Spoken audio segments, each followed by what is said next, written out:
The clockwork labyrinth. Pomni sat alone on one of the circus benches, staring up at the vast, swirling sky. It was another strange day in the digital circus, and although she was used to the never-ending oddities, today felt different.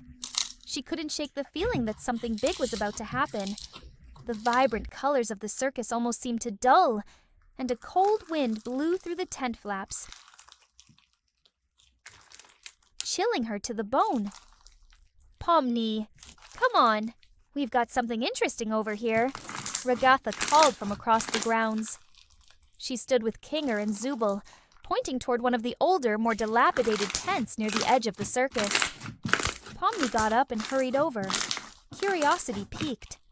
As she approached, she saw that the tent was not one she'd noticed before. Its faded canvas was torn and covered in strange mechanical gears that clicked and whirred quietly. At the entrance, a large rusty clock hung, its hands spinning wildly in opposite directions. "What is this place?" Pomni asked, feeling a sense of unease. "No idea," Zubul replied with a shrug, "but it looks new. Well, new to us anyway." Kinger muttered something under his breath, his eyes wide with suspicion. This doesn't feel right. We should leave it alone." But before anyone could respond, Jack strolled up behind them, a wide grin on his face. "What's wrong? Scared of a little clock?" he teased, pushing past them and into the tent without hesitation. "Jax, wait!" Ragatha called, but it was too late. The moment Jax crossed the threshold, the tent's gears began to grind louder, and the clock at the entrance stopped spinning. The tent flap fluttered shut behind him. Pomni's heart skipped a beat. What just happened? Without thinking, she stepped forward and reached for the flap. But as soon as her fingers brushed the fabric, the world seemed to shift. The ground beneath her feet gave way, and she felt herself falling down, down, down into darkness. The clockwork maze. When Pomni opened her eyes, she was no longer in the circus. Instead, she stood in the middle of a massive mechanical labyrinth. Towering walls of metal and brass surrounded her. Their thick with the scent of oil and machinery. The gears and cogs that made up the walls clicked rhythmically, the sound echoing through the maze like a heartbeat. She wasn't alone. Ragatha, Zubul, and Kinger were there too, looking just as disoriented. "What is this place?" Ragatha asked, her voice shaky. "I think we've fallen into some kind of trap," Pomni muttered. "But where's Jax?" As if in answer, a loud clang rang out, followed by Jax's unmistakable voice. "Over here, losers!" They followed the sound through the twisting corridors, eventually finding Jax leaning casually against one of the walls, smirking. "Took you long enough." "Do you even know where we are?" Ragatha demanded, her hands on her hips. Jax shrugged. "Not a clue, but I've got a feeling there's a way out somewhere." Pomni glanced around, her stomach churning. "We need to stick together. This place, it feels alive." As they began to explore, they quickly realized the labyrinth was not just a maze. It was a puzzle. Some paths would open and close on their own, gears grinding loudly as walls shifted. Other corridors seemed to stretch on forever, looping back on themselves in impossible ways. Kinger was growing increasingly frightened, muttering to himself about traps and conspiracies. Zubul seemed calm, but kept a wary eye on the ever-changing environment. Ragatha tried to keep everyone focused. The constant shifting of the maze was wearing on her too. Then, they encountered their first real obstacle. A large room filled with mechanical platforms, each one rotating at different speeds. Suspended above the platforms was a glowing orb, pulsing with energy. "Looks like we need that," Jack said, pointing to the orb. "Probably opens the next door." "Great," Zubul muttered. "Another game." Pomni stepped forward, eyeing the platforms carefully. "We'll have to jump across." One by one, They leaped onto the platforms, timing their jumps with the rotations. Ragatha was the first to reach the orb, grabbing it just as one of the platforms spun too quickly beneath her. She lost her footing, but before she could fall, Pomni reached out and pulled her to safety. With the orb in hand, the door at the far end of the room creaked open, revealing yet another twisting corridor. One step closer, Pomni muttered under her breath, "The heart of the maze." As they ventured deeper into the labyrinth, the maze became more complex. The walls hummed with energy, and the gears turned faster, almost as if the entire structure was speeding up. Jax, usually so confident, started to feel uneasy, and he hid it behind his usual sarcasm. "Anybody else feel like this place is trying to eat us?" Zubul muttered, ducking as a low-hanging gear spun dangerously close to her head. "Definitely not friendly," Ragatha agreed. Then they reached the heart of the labyrinth. A massive circular chamber, its ceiling disappearing into darkness. In the center stood a giant, ancient clock, its face cracked and its hands frozen at midnight. Surrounding it were intricate gears and cogs, each one connected to the clock, ticking slowly, as if counting down to something. At the base of the clock was an inscription, written in a language none of them recognized. But as Pomni stared at it, the letters seemed to shift, rearranging themselves into words she could understand. "To leave, you must turn back time." "Turn back time?" Pomni whispered, her brow furrowing. Before anyone could respond, the ground beneath them trembled. The clock's hands began to move, ticking backward at an alarming speed. The maze outside the chamber groaned and shifted, the walls folding in on themselves as the entire structure began to collapse. "We need to get out of here," Kinger yelled, panic setting in. "But how?" Ragatha asked, her eyes wide. Pomni looked up at the clock, horsing, her mind racing. "We have to stop the clock. Turn it back." Without waiting for a response, she sprinted toward the base of the clock, searching for a way to interact with it. The others followed, but the room was falling apart around them. Gears crashed down from above, and the walls of the chamber began to cave in. Jack spotted a lever near the base of the clock and pulled it with all his strength. The clock's hands slowed, but only for a moment before speeding up again. "It's not working," Jax growled.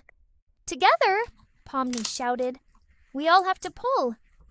One by one, they each grabbed hold of the lever, pulling it with all their might. The clock resisted, but slowly, its hands began to move backward, ticking more slowly until, finally, they stopped at exactly midnight. For a moment, the world seemed to hold its breath. Then, with a deafening clang, the clock's face shattered, and the labyrinth collapsed entirely, sending them all tumbling into darkness. Return to the circus. When Pomni opened her eyes again, she was back in the circus, lying on the ground near the same old tent. The others were there too, groaning as they sat up, disoriented. Did we make it out?" Ragatha asked, looking around in disbelief. Pomni nodded, her body still aching from the fall. "I think so." The tent that had swallowed them was gone, replaced by the familiar chaos of the digital circus. But something had changed. Pomni could feel it. The maze, the clock.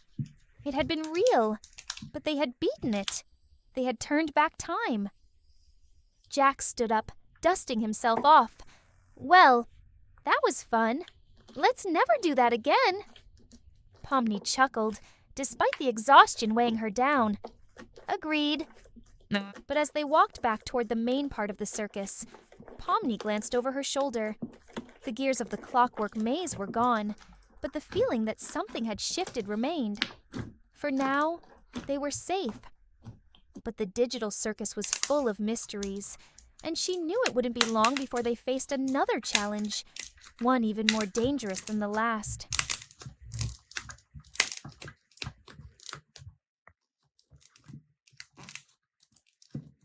the Ferris wheel of fate. The digital circus had a new attraction, a massive Ferris wheel that reached far into the sky, its lights flickering in an eerie rhythm. Cain, as always, was thrilled to show off his new creation.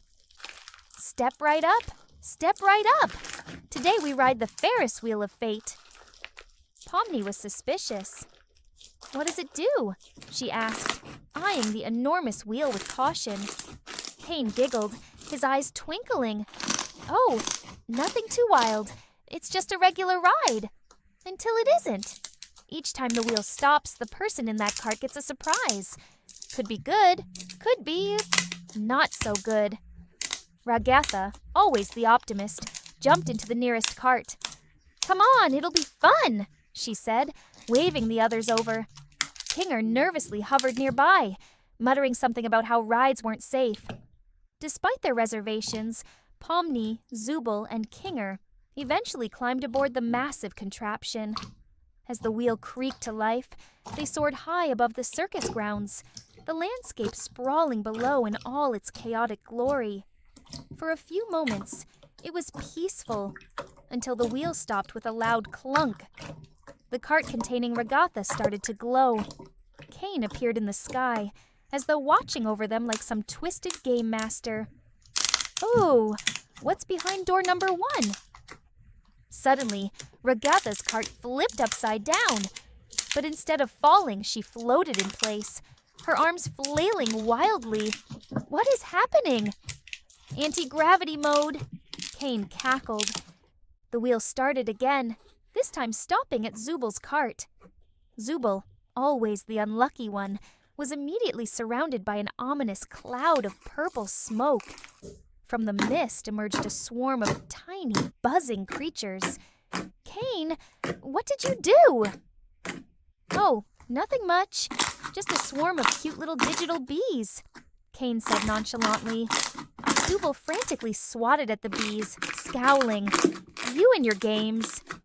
As the wheel continued to spin, it stopped on Pomni, who braced herself for something awful. But instead, a shower of confetti exploded in her cart, along with a gentle tune playing from nowhere. Lucky you! You got the celebration cart! Cain cheered. Yeah, great, Pomni muttered, brushing confetti from her head. Finally, the wheel stopped at Kinger's cart. The king, already anxious, nearly jumped out when his cart began to rumble violently. Before anyone could say a word, his cart shot up into the air like a rocket, disappearing into the clouds. Kinger, where are you going? Pomni called after him. I'll bring him back later. Cain waved them off.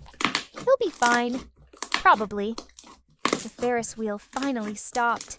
The ride over. But the circus residents were left shaken, and Kinger was still floating somewhere in the digital sky.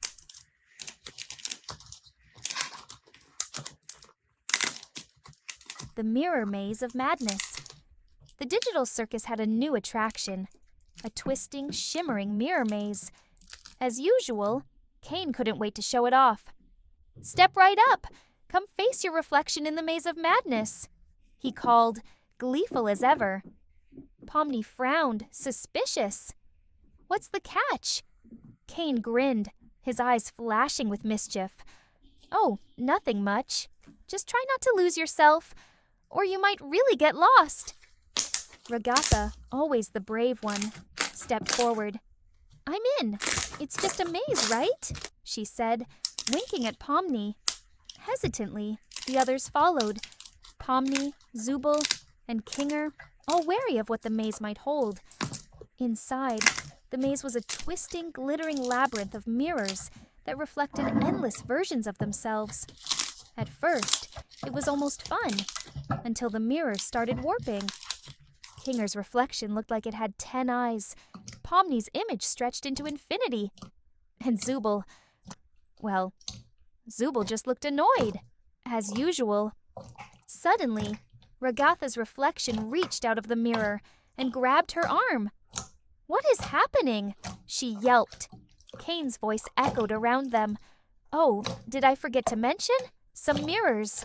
Might want to keep you. Panic set in as they raced through the maze, dodging their doppelgangers, until finally Pomni found the exit. Out! Out! Out! She shouted, pulling the others with her. Breathless, they collapsed outside the maze. Never again, Pomni muttered, glaring at Kane, who just giggled. See? It's all fun and games, until it isn't.